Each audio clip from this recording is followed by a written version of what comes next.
In this video, I'm going to be talking about how to become a better listener, whether that's a better listener to your kids, to your coworkers, to your significant other. I've worked in social services for over 10 years now, many of those years spent as a mental health counselor. I'm going to talk about the common mistakes, pitfalls, as well as a logic or flow chart that you can think about in order to make sure that you take the right path while you listen. So let's get started. Let's say you're a parent and you pick up your kid from school. The beginning of a listening session starts with an expression, and sometimes the other person will just openly express themselves, or you may need to elicit an expression from the person. And the proper way to do that is with this. You either make a statement, you look tired, you look like you had a good day, or you ask a question starting with what or how. How was school today? How did the day go? What was today like for you? A lot of times I compare listening to being a 911 dispatcher.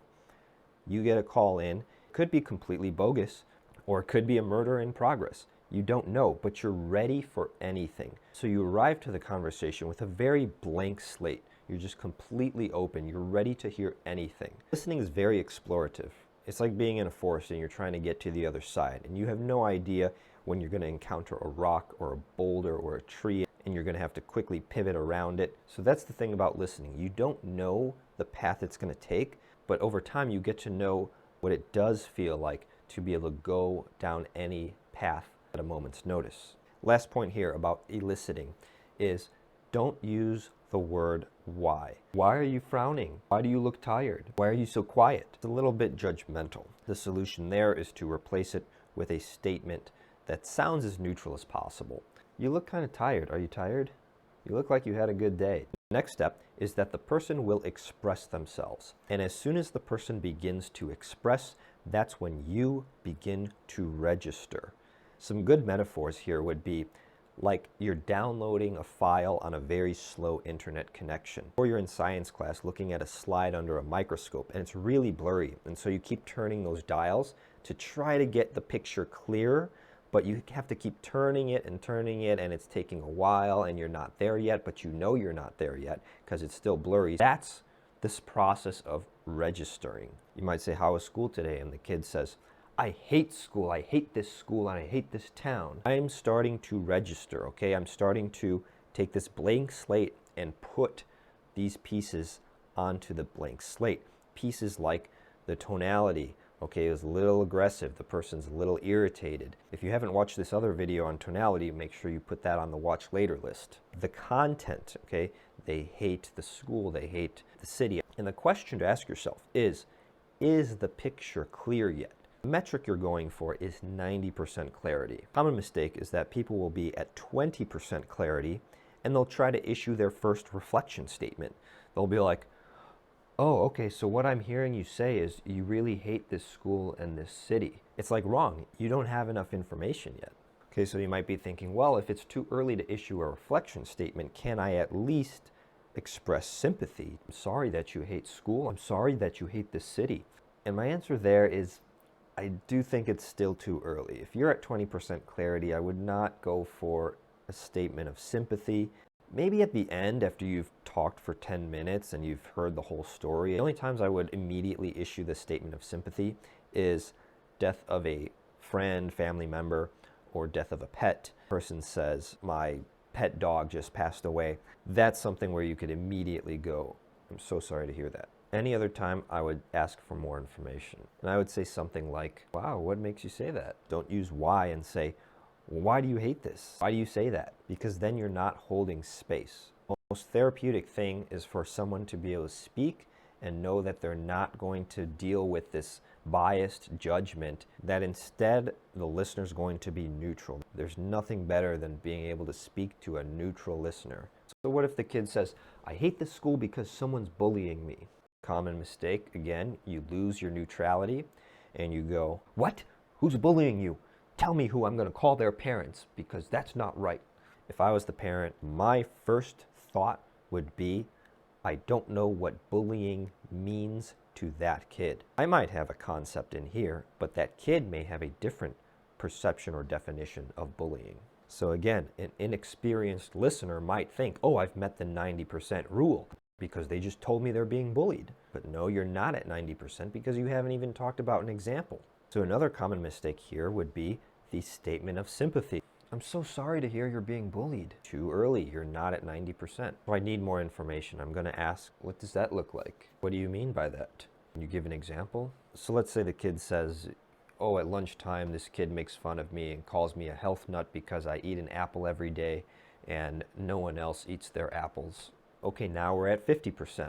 So here I might paraphrase, I might say something like, okay, so when you eat lunch, there's this other person that sits with you who, when they see that you are eating an apple, they make fun of you for being healthy, and no one else at the table is eating their apple. And then I might even try for a little more information, and I might say, okay, so what do the other kids at the table do when this is going on? Do they also join in? Do they agree with this person that you're a health nut?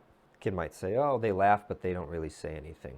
I'm getting a better picture of what's going on, but a big missing piece is the perception of the other person.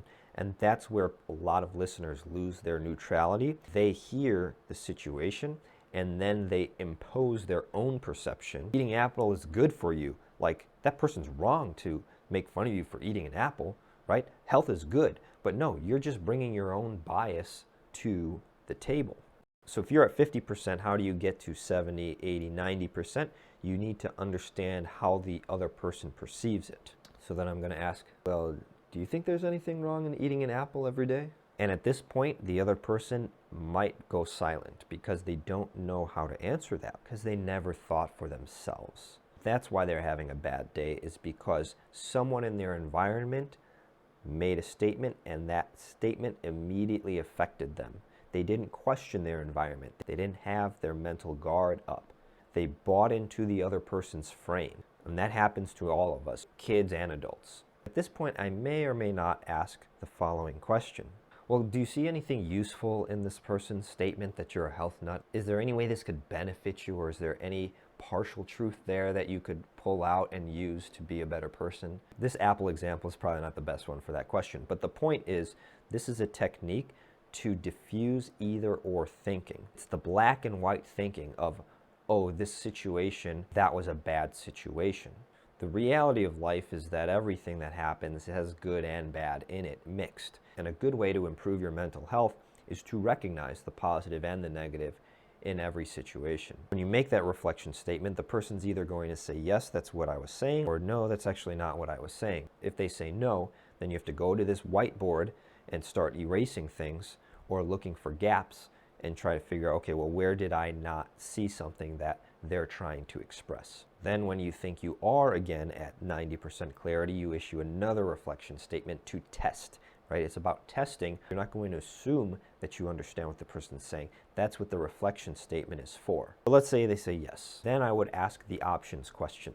Okay, so you're in the lunchroom, they're making fun of you for being healthy. Okay, what options do you have here? Or I would say, okay, I think I get what's going on here, but what's your take? What do you think is something that you need to do for this situation? I'm not pushing an agenda, I'm not pushing a solution. I'm helping the person come up with their own solution. Who knows, maybe the kid will say, you know, I've been thinking I should hang out with different people anyways because I'm getting tired of these people. And I might say, great, yeah, that sounds like an option. Do you know how you would do that? Do you know how you'd approach this other group of people that you kind of want to hang out with? And now we're in problem-solving mode. But notice how long it took us to get to problem-solving mode. See, a common mistake is jumping in with a solution way before you're at the 90% mark. Imagine if at the beginning, when the kid said, I hate this school, I hate this city, you had said, well, you're about to graduate, so you're going to go to another school anyways. Don't worry about it. There would be so much about the other person that you don't understand because you jumped in with a solution. But I think that wraps it up. If there's a question I didn't answer, please put it in the comments below and I will reply. Also, if you're a mental health counselor or a therapist and you deal with very hard to help clients, check out my book. It's called Skilled Compassion. It's available on Amazon Kindle. I'm going to put a link in the description below. And if you want one-on-one coaching to become a better listener, check out my website and book a free call with me. Thank you all for watching and listening. Think deeply and put your existence first.